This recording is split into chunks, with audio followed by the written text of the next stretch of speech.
At a time when 3D racers were already established, Reflections Interactive brought you Driver, mixing Hollywood car chases with free roaming across cities inspired by real locations, giving players truly a groundbreaking experience in 1999. That is, if you somehow managed to beat the tutorial first. That same year, the studio now known as Ubisoft Reflections created a game that managed to snatch the Best Racing Game award from the hands of a giant like Gran Turismo 2. The huge maps and impressive 3D buildings really portray what the future of racing games could look like. So sit tight, because today we're playing Driver.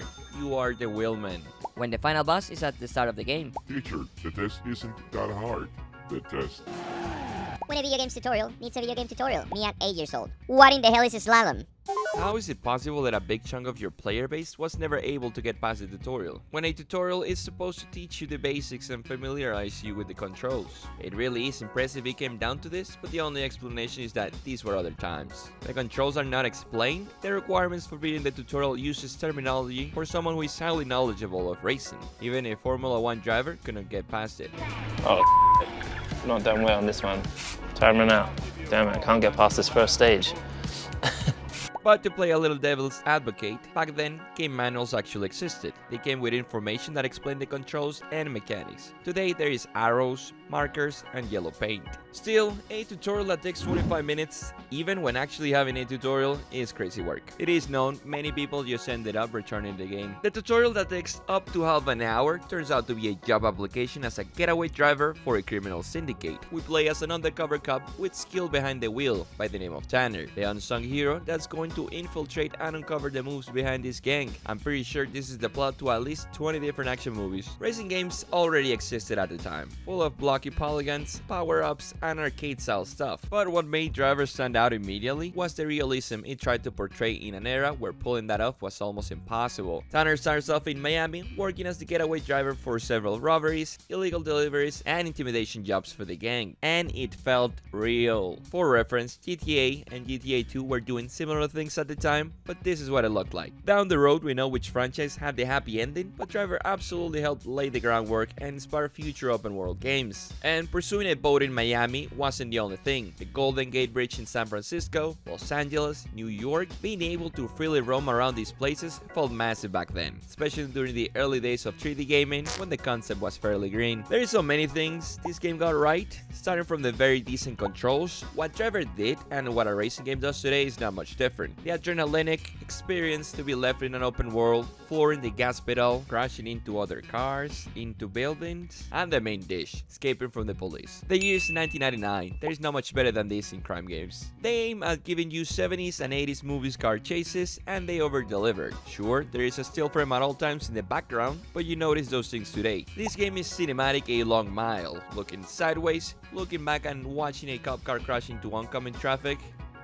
Awesome. Even the in-game cutscenes, which is something really bold, and the replay mode that allows you to create your own movie with your gameplay. If this was your only game, you had a lot of content here. Outside of the driving, the game is extremely simple, but it works. The only gameplay is driving. You never get to stretch your legs, run into an alley, or jump a fence. There is literally no player model for you or the police, and there is no NPCs other than the cardboard pedestrians seen in sidewalks or restaurants. And no, you cannot run them over, you psychopath. For this reason, we barely get to see Tanner's face. Even in the cutscenes, he is camera shy, always facing away from our eyes. Either to maintain some mysterious undercover cop energy, or from a developer's perspective, it's easier to not give him a face. The only mechanics in game are these two bars. The damage, which is a certain amount of wreckage your car can sustain before failing the mission, and there's a felony bar, which indicates the strength that the police will go at you. This bar only goes up and never down. At a certain point, roadblocks begin to show up in your way.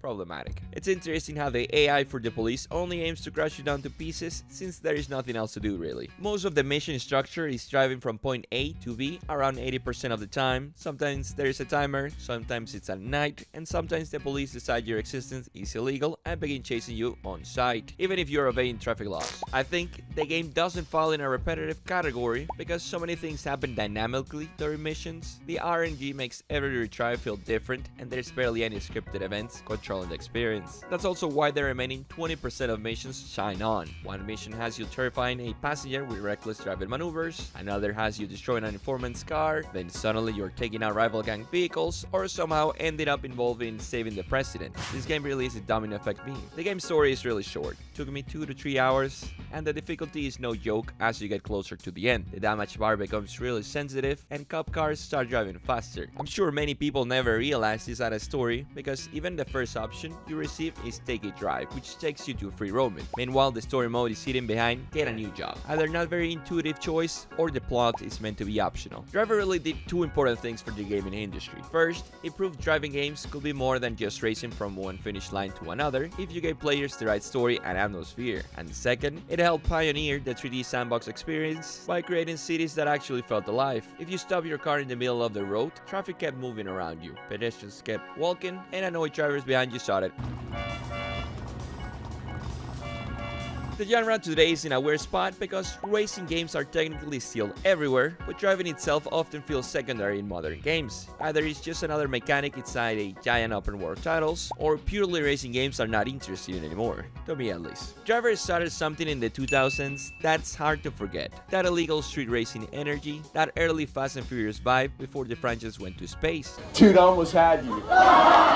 Driver gave you Driver 2 and 3, Need for Speed then adopted the formula and gave you Underground 2. That if you ask me, I don't think I ever had as much fun with a driving game since that. We're sure playing that one soon. Meanwhile, Nintendo stayed on their own lane with Mario Kart 8 Deluxe and completely dominated the casual racing scene. Different type of experience, but still king of that hill. Conclusion of this essay is Tanner is a snitch that didn't get any stitches. He infiltrated the organization and brought down many criminals. Due to the corruption of many FBI agents, he ends up leaving the job and the city behind. I am not the biggest fan, so I'm not sure how driving games can do better moving forward, but with how fun they can be with so little, I truly think racing games deserve to be up there with action and adventure games. My name is George Ellis, and with nothing else to say, good night. Driver is better than Car Driving School Simulator.